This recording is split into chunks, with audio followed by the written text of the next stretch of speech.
Magandang umaga po mga kapatid.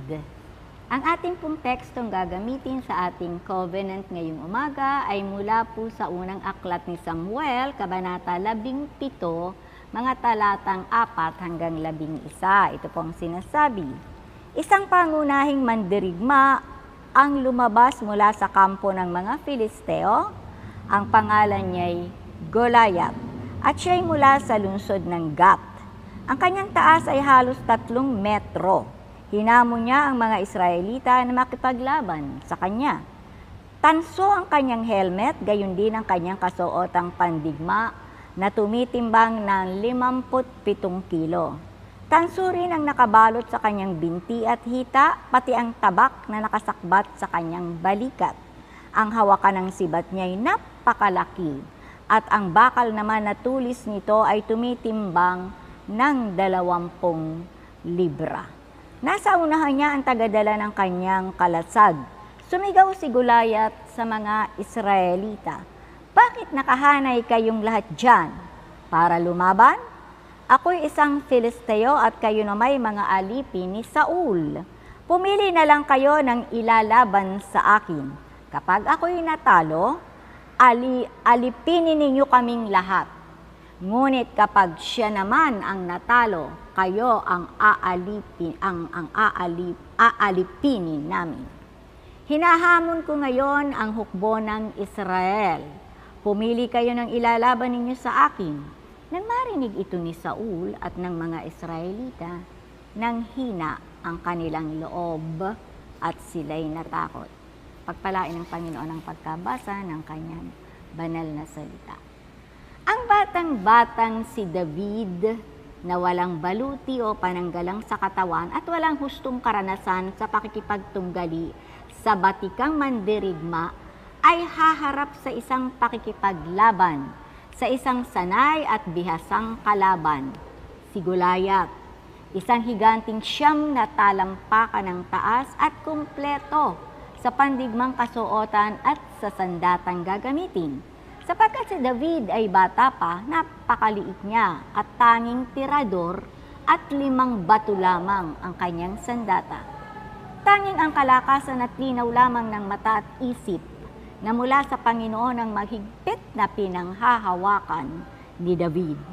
Sa pag-aalaga ni David ng kanilang kawan, damang-dama niya ang gabay at kapangyarihan ng Diyos na nakalukob sa kanya, lalo na kapag itinataboy at nilalabanan niya ang mga leon at oso na sumisila sa kanyang mga alaga.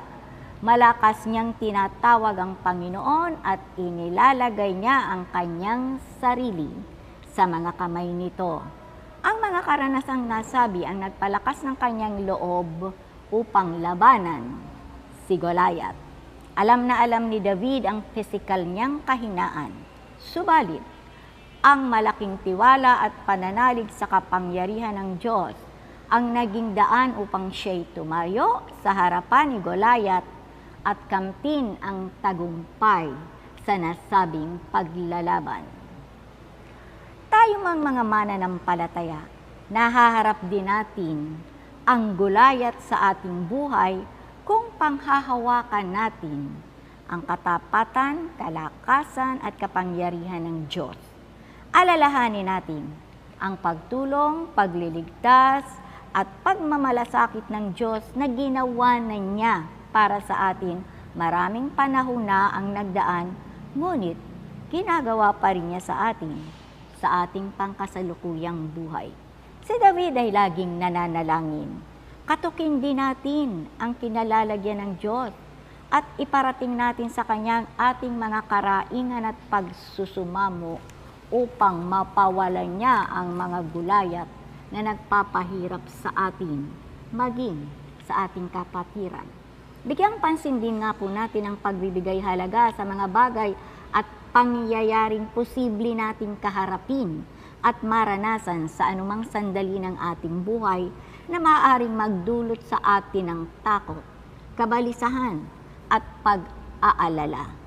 Kadalasan ay ayaw nating paghandaan ang bagay na ito at ayaw din nating gawin ang nararapat nating gawin. Kapag napag-alaman natin may parating na suliranin o kabalisahan sa ating buhay, pinakamainam na paghandaan ang bagay na ito. Napag-alaman natin ang malaking problema ng mga Israelita. Gaano kalaki ang kanilang kakalabanin? Anong klase ng sandata mayroon siya? Ang klase ng damit pandigma na suot niya at ang kabihasaan niya sa pakikipaglaban. Napakahalaga para sa mga Israelita na tansyahing mabuti si Goliath bago nila dinesisyonan si David ang iharap nila dito. Kapag may gulo, gusot o gambala na dumating sa ating kalagitnaan, bigyan natin ng tamang pansin ito. Saan galing ang bagay na ito?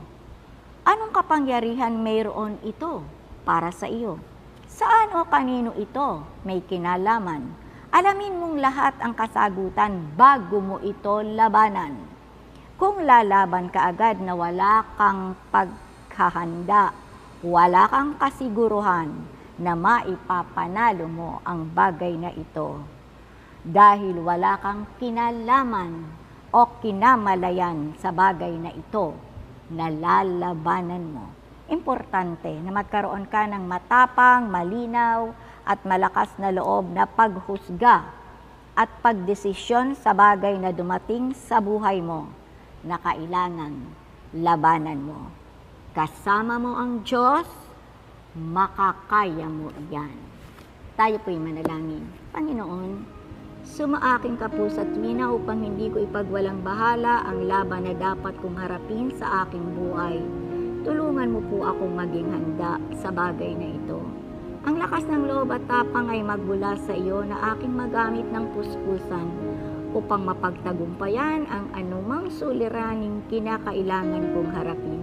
Ipagkaloob mo po sa akin ang tiwala, karunungan at unawa upang ako'y makatugon sa mga bagay na ito nang naaayon sa iyong kalooban. Sa makapangyarihang pangalan mo, aking Jesus. Amen. Amen. Magandang umaga po.